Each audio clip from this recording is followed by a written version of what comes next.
Actually, okay. I'm so get used to use actually. I think it's a very bad habit. Like the conversation part. Yeah. I told you right. I've been working for since actually my education background is public health, and then I graduated from Taiwan, so I can speak quite fluent on Taiwan Mandarins, and then 我個廣東話都好香港式㗎。仲有就係咧 my English, yeah. How I train my English actually. I'm Chinese educated, but how I train it.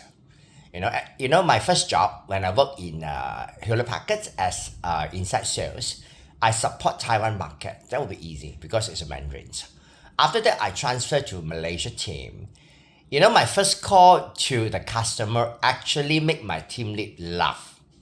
He said my bahasa really bad, like really bad, and then my English also bad.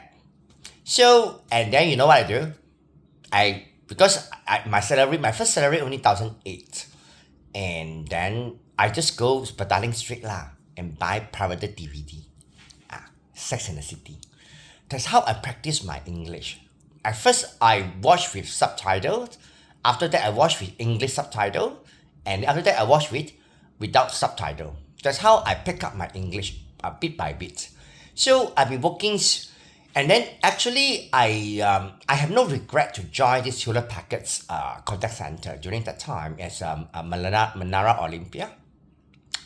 They provide a lot of training on how to like doing this inside sales. Like I can say that is a soft skill training. Yeah, I mean like how to you pick up call, cold calling, and then also like all those inside sales skill. So I've been working there for 4.5 years. After that, actually I want US again. I want to transfer to HP Tower, but they are HP Tower actually they are quite picky though. Even though I was a permanent staff for Hewlett Packard's. And then yeah, so it's not that easy for me to transfer from inside sales to become outside sales. So not that easy. So I decided to leave. Then my second job is at Echo Brand, and they have an office called Kensington's at Badana, right? And then it was a very small office, like only have two sales, and then one boss, my manager, and then one admin and one accountant. Only only 5 persons for office. Actually, I'm quite comfortable with this small office. And what I learned from my previous boss in Kensington, his name is called Martin. And then Martin actually, he teach me how to do market because I take care of Singapore, Indonesia, Taiwan, Hong Kong, what else? These four countries, yes, correct. These four countries. So take care of these four countries. So Martin actually, he guide me a lot, like doing the MDF funds, and then how to deal with retailer. Another one, India. Yeah, this is the 5 countries that I manage. So I used to travel a lot, like but by invitation, by the distributor invitations. So I travel, and then yeah. So that's why I know that's that's how I know about Tata, Reliance at India, and also that's how I know in Taiwan because I graduated from Taiwan and Hong Kong also. I quite like to deal with my distributor, especially India, Taiwan, Hong Kong, all these distributors. They are very committed, really committed. When I work with them, we do some plannings, all this planning for the retail, right? Because Kensington is selling all this bag, and then a mouse, and also Kensington lock, right? I learned a lot from my second job.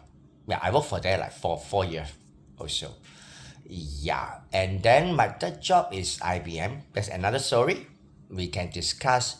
I think yeah, but let me tell you one thing. There's very very very very weird things happen during when I go for interview with IBM.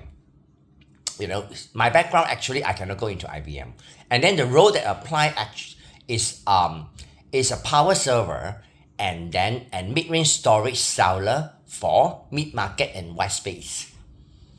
You know, I remember very, very clear that, my first interview.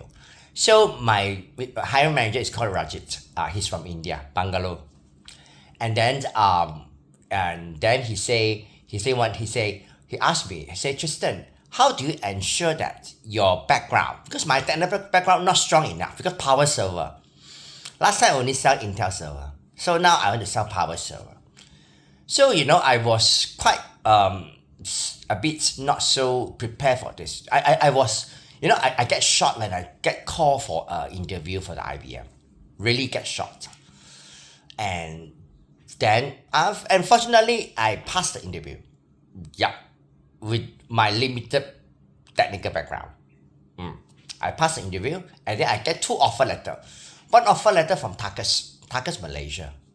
Yeah, they are offering me the same package. Same. Overall OTE, same. But eventually, I decide to pick, because if I pick Takas, that would be easy. Because Kensington and Takas, they're similar. They're selling accessory, IT accessory. But I pick IBM.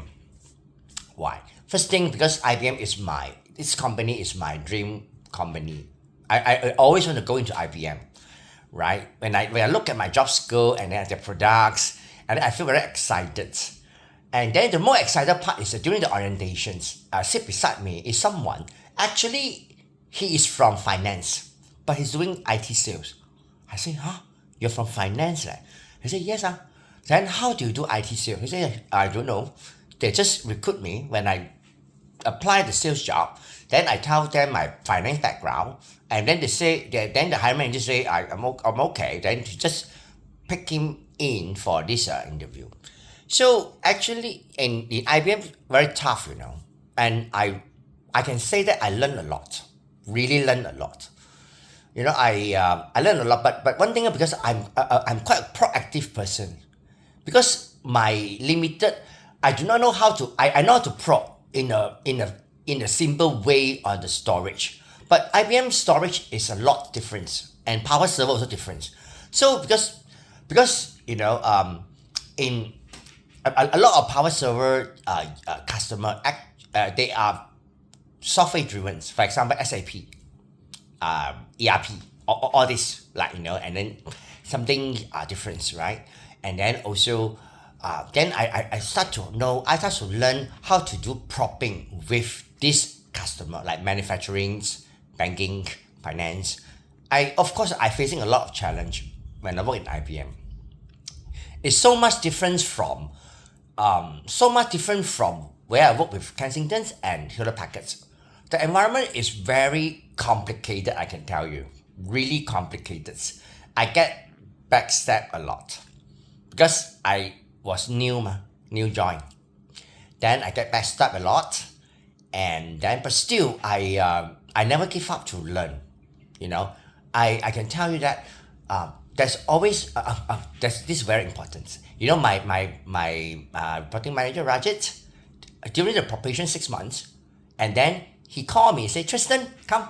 And then I come. I go to his desk, and then he say, right, according to your probation, right? I said yes. Then I was very nervous a bit lah, right? Because IBM.